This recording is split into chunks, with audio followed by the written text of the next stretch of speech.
Hello प्यारे बच्चों, कैसे हो तुम सब। होपफुली तुम सभी स्वस्थ और मस्त होंगे और इंतज़ार कर रहे होंगे हमारी आज की कहानी का, जो कि अगला एपिसोड है हमारे सीरियल शिवाजी का। तो पिछली कहानी में हमने सुना कि शिवाजी अब यंग हो चुके थे। बचपन से देशभक्ति की कहानियाँ जो जीजाबाई से उन्होंने सुनी, उससे उनके मन में एक बहुत ही स्ट्रॉन्ग लीडरशिप के साथ स्वराज्य स्थापित करने की भावना थी। और उसमें उनको मिला मालवास का साथ, जिसके साथ उन्होंने एक छोटी सी सेना बनाई। अब सेना तो थी, लेकिन सेना बहुत ही छोटी थी। उनके पास फंड्स भी नहीं थे कि वो खूब सारे अस्त्र शस्त्र लाकर अपनी सेना को सुसज्जित कर पाएँ। उन्हें कोई बैकअप भी नहीं था कि जो उन्हें बोले कि चलो तुम कुछ भी करो, हम तुम्हें स्पॉन्सर करते हैं, ऐसा कुछ भी नहीं था। लेकिन मन में एक बहुत ही स्ट्रॉन्ग चाह थी कि अब ये जो नौकर का थप्पा जो हमारे ऊपर लगाया हुआ है, वो भी मुगलों का। मुगल जो कि विदेश के आए हुए हैं। शिवाजी को मुसलमानों से कोई भी परेशानी नहीं थी। शिवाजी के तो कई सारे आर्मी चीफ मुसलमान थे, उनके फ्रेंड्स मुसलमान थे, उनके कई गुरु गुरु भी मुसलमान थे। उन्हें मुसलमानों से कोई भी परेखा नहीं था। पर वो मुग़लों के ख़िलाफ़ थे, क्योंकि मुग़ल आदिल शाह और ये सब ये विदेशी थे। और आकर इन्होंने अपना वर्चस्व स्थापित कर लिया और डोमिनेट करना शुरू कर दिया मराठास को।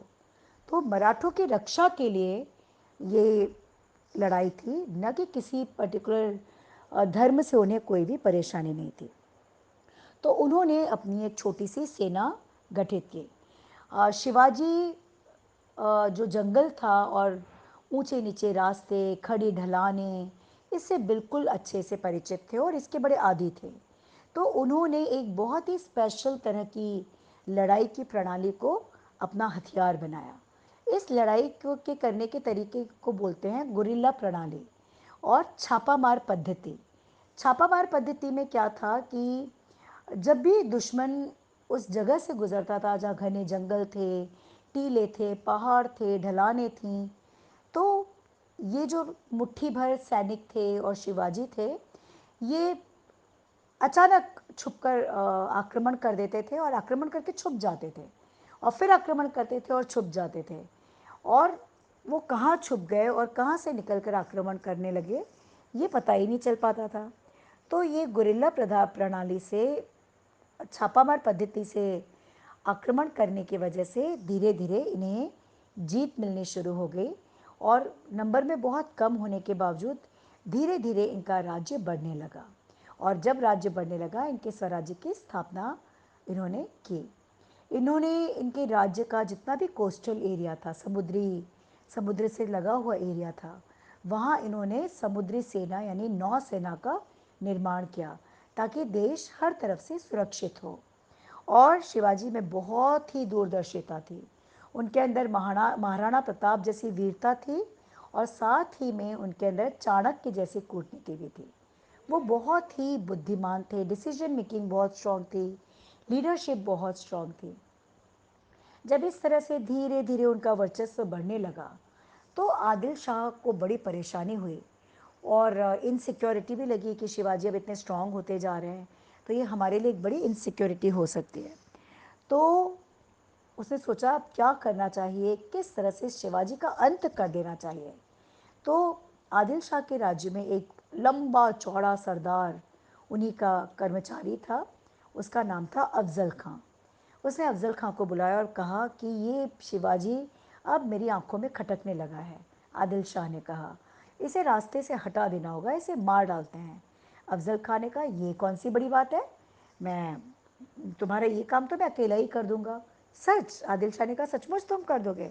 अफजल खां ने कहा, हाँ, बस आप मुझे परमिशन दो। आदिल शाह ने खुशी खुशी अफजल खां को परमिशन दे दी।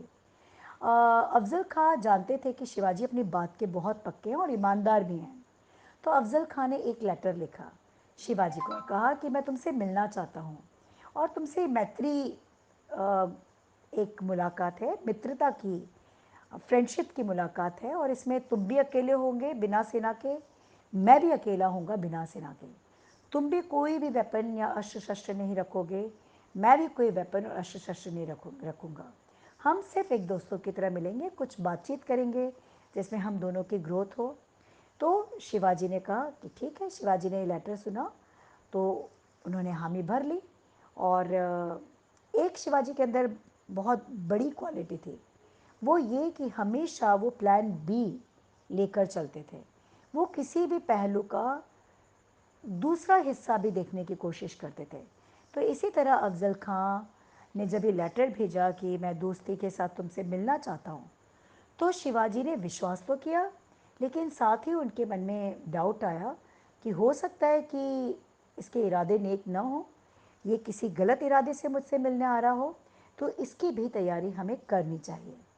और फाइनली एक दिन डिसाइड हो गया जब अफ़ज़ल ख़ां शिवाजी से मिलने आए। अफ़ज़ल ख़ां जो लंबे चौड़े थे, वो आकर बैठे। शिवाजी से जब मिलने आए तो शिवाजी अफ़ज़ल ख़ां से गले मिले। अफ़ज़ल ख़ां के सामने शिवाजी काफ़ी छोटे और कम हाइट के बौने लग रहे थे। जब गले मिलकर बैठे तो जैसे ही गले मिले, अफ़ज़ल ख़ां ने एक खंजर निकाला और शिवाजी को की पीठ पर भोंक दिया, ज़ोर से घुसा दिया।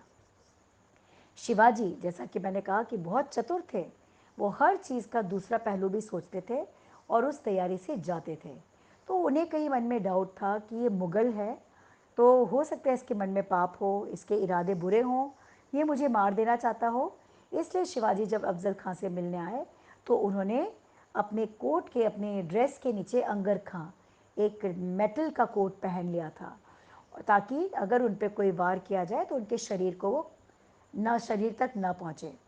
और उन्होंने सेफ साइड के लिए अपने नाखूनों में सिंह नख पहन लिए। ये बड़े नुकीले नाखून होते हैं, शेर के नाखून जैसे, और बड़े ही पहने होते हैं। तो जब शिवाजी ने देखा कि अफ़ज़ल ख़ां ने जो मैत्री की बात कही थी वो तोड़ दी, उसने खंजर निकालकर शिवाजी की पीठ पर वार किया। तो शिवाजी ने बिना देर करे उनके जो नाखून थे,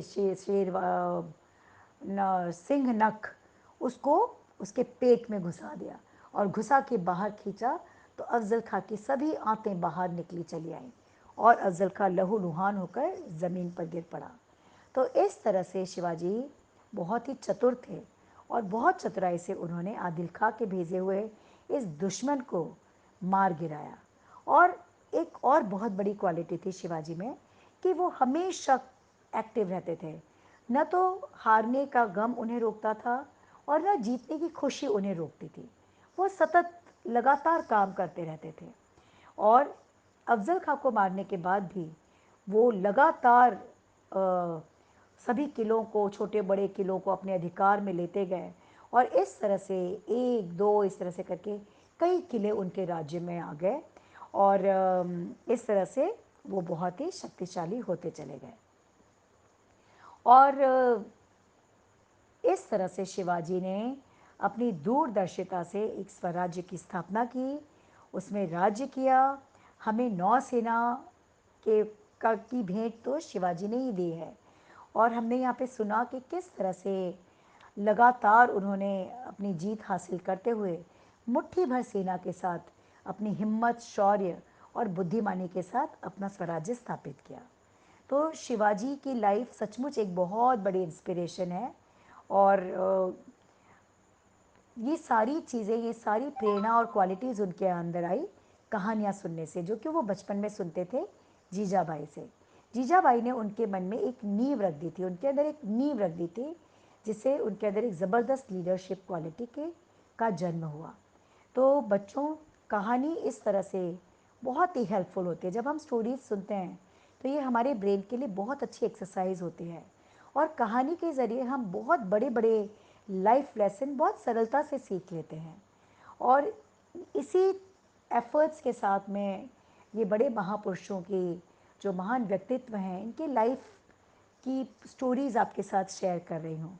तो हमारे इस चैनल पर जो हर दिन एक स्टोरी लाइव होती है, इसे सुनने का एक नियम बना है। ये 10-11 मिनट की मुश्किल से होती है, लेकिन आप इसको सुनने के बाद अपने अंदर एक बहुत बड़ा चेंज देखेंगे। आप देखेंगे कि आपकी क्रिएटिविटी इन्हांस हो रही है, आपका फोकस इम्प्रूव हो रहा है, आपकी लिसनिंग हैबिट इम्प्रूव हो रही है। तो कहानियाँ सुनने का एक बहुत बड़ा रोल है। तो ये थी आज की हमारी कहानी। होपफुली तुम्हें पसंद आई होगी। इस स्टोरी को अपने friends, relatives, cousins, school friends सबके साथ शेयर करना। और इस कहानी का एक और पहलू है जिसमें शिवाजी की बुद्धिमानी के बारे में है। और वो तब होता है कि एक बार शिवाजी को कैद में जाना पड़ता है, उसको उनको अरेस्ट कर लिया जाता है। तो वहाँ से निकलने के लिए शिवाजी ने एक बड़ी बुद्धिमान युक्ति लगाई। ये हम सुनेंगे कल की कहानी में। तब तक के लिए आज की कहानी को यहीं विराम देते हैं ढेर सारी ब्लेसिंग्स के साथ। Good night, take care, bye bye.